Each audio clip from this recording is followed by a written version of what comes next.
भारत के एक छोटे से गांव की वो मिट्टी, वहीं मेरे पिता ने मुझे एक ऐसा सबक सिखाया जो किसी भी किताब में मिल ही नहीं सकता था। तो ये मेरी कहानी है कि कैसे मैंने धैर्य का, पेशेंस का सबसे गहरा पाठ अपने पिता की खामोशी से सीखा। मेरे पिता ना अक्सर एक बात दोहराते थे, कौन जानता है कि क्या अच्छा है और क्या बुरा। सच कहूं तो सालों तक मुझे उनकी ये पहेली जैसी बात समझ ही नहीं आई, लेकिन यही वो सोच थी जिसके इर्द गिर्द उनकी पूरी जिंदगी घूमती थी। तो चलिए आज इसी सफर पर चलते हैं। हम एक कहानी से शुरू करेंगे और फिर देखेंगे कि हम अपनी जिंदगी में कौन सी आदतें अपना सकते हैं। हमारा जीवन बहुत ही सरल और खुशियों से भरा था। हम भारत के एक छोटे से गांव में रहते थे। चारों तरफ सुनहरे खेत थे, आम के बाग थे और हमारे पास एक घोड़ा था। वो सिर्फ एक जानवर नहीं था, वो हमारे परिवार का हिस्सा था। मेरा उसके साथ एक बहुत ही गहरा, बिना कुछ कहे एक रिश्ता था। वो सुबह, उस सुबह का सन्नाटा आज भी मेरे कानों में गूंजता है। जब मैंने अस्तबल को खाली पाया तो ऐसा लगा जैसे मेरी दुनिया ही उजड़ गई।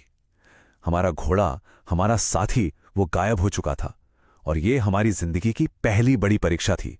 मैं तो पूरी तरह से टूट चुका था, पर मेरे पिता वो अविश्वसनीय रूप से शांत थे। मेरा दिल दुख रहा था और वो बस खामोश खड़े थे। सच बताऊं तो उस वक्त उनकी शांति मुझे और भी ज्यादा परेशान कर रही थी। मुझे उनका ये शांत रहना, ये ज्ञान मेरी समझ से बिल्कुल परे था। और फिर कहानी ने एक ऐसा मोड़ लिया जिसकी किसी ने भी कल्पना नहीं की थी। जो एक आपदा लग रही थी, वो कुछ और ही बनने वाली थी। वो एक ऐसा पल था, अविश्वसनीय। मैंने दूर से धूल का एक बादल देखा और टापों की गड़गड़ाहट सुनी, और फिर मैंने देखा, अरे, हमारा घोड़ा वापस आ रहा था। और वो अकेला नहीं था, उसके पीछे पीछे 5 और जंगली शानदार घोड़े चले आ रहे थे। मतलब रातों रात हमारी किस्मत ही बदल गई। एक झटके में हम गांव के सबसे अमीर परिवारों में गिने जाने लगे। सोचिए, एक घोड़े के नुकसान से हम 6 घोड़ों के मालिक बन चुके थे। मैं तो खुशी से पागल हो रहा था, पर मेरे पिता, उन्होंने फिर वही शांत प्रतिक्रिया दी। उन्होंने अच्छी किस्मत पर भी वही धैर्य दिखाया जो उन्होंने बुरी किस्मत पर दिखाया था। मैं अब भी उनके नजरिए को समझने की कोशिश ही कर रहा था। जो घोड़े आशीर्वाद बनकर आए थे ना, वही मेरे दर्द का कारण बन गए। मैं उनमें से एक जंगली घोड़े को काबू करने की कोशिश कर रहा था कि उसने मुझे हवा में उछालकर जमीन पर पटक दिया, और फिर एक भयानक आवाज आई, कड़ुर्र। मेरी टांग टूट गई थी। और अब कहानी अपने उस मोड़ पर आ पहुंची जहां पिछले सभी अच्छे और बुरे वाक्यों का असली मतलब सामने आने वाला था। कुछ ही हफ्तों बाद पूरे गांव में डर और दुख की लहर दौड़ गई। राजा के सैनिक आए और घर घर जाकर हर नौजवान को जबरदस्ती एक क्रूर और जानलेवा युद्ध के लिए ले जा रहे थे।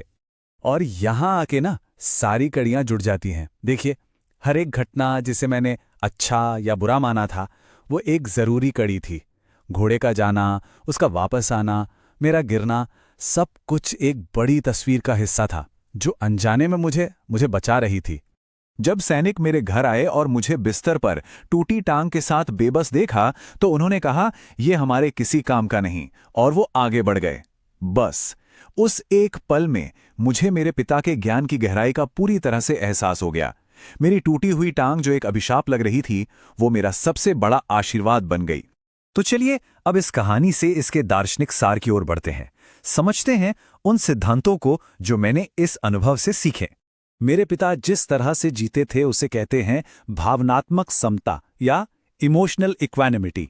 इसका सीधा सा मतलब है, चाहे हालात कितने भी अच्छे हों या बुरे, मन को शांत और स्थिर रखना। ये बस उनकी जीवन शैली थी।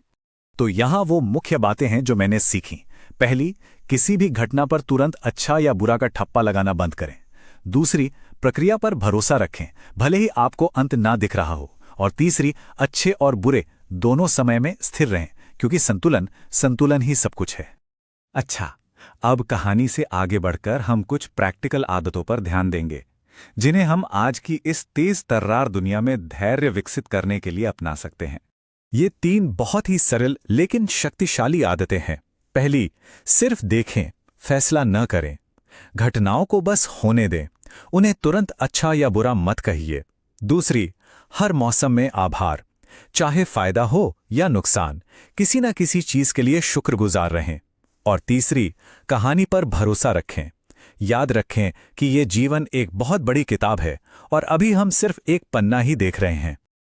चलिए अब देखते हैं कि इस सदियों पुरानी कहानी का ज्ञान आज की आम चुनौतियों पर कैसे लागू होता है। मान लीजिए किसी को करियर में कोई झटका लगता है, तो इसे एक अंत के रूप में देखने के बजाय एक किसान के नजरिए से देखें। क्या पता, शायद ही एक ऐसे नए रास्ते का दरवाजा खोल रहा हो जो पहले वाले से कहीं ज्यादा बेहतर हो। ठीक इसी तरह अगर निजी जीवन में कोई मुश्किल आती है, जैसे कोई रिश्ता टूट जाता है, तो ये सोचना कि शायद ये भविष्य में किसी बेहतर चीज के लिए जगह बना रहा है, हमें उस दर्द में भी धैर्य और एक उम्मीद देता है। और यही तो सबसे जरूरी बात है। हम अक्सर एक बुरे अध्याय के आधार पर पूरी किताब को आंक लेते हैं, जबकि हमें यह याद रखना चाहिए कि कहानी अभी बाकी है। तो मैं इस कहानी को एक सवाल के साथ खत्म करना चाहूंगा। अपनी जिंदगी के बारे में सोचिए, क्या कोई ऐसा अभिशाप था जो बाद में आपके लिए सबसे बड़ा आशीर्वाद बन गया? इस पर विचार करना ही इस सबक को सच में अपनी जिंदगी में अपनाने का पहला कदम है। आपसे अनुरोध है कि इस चैनल को लाइक, शेयर, कमेंट और सब्सक्राइब करें। साथ ही बेल आइकन भी दबाएं। धन्यवाद।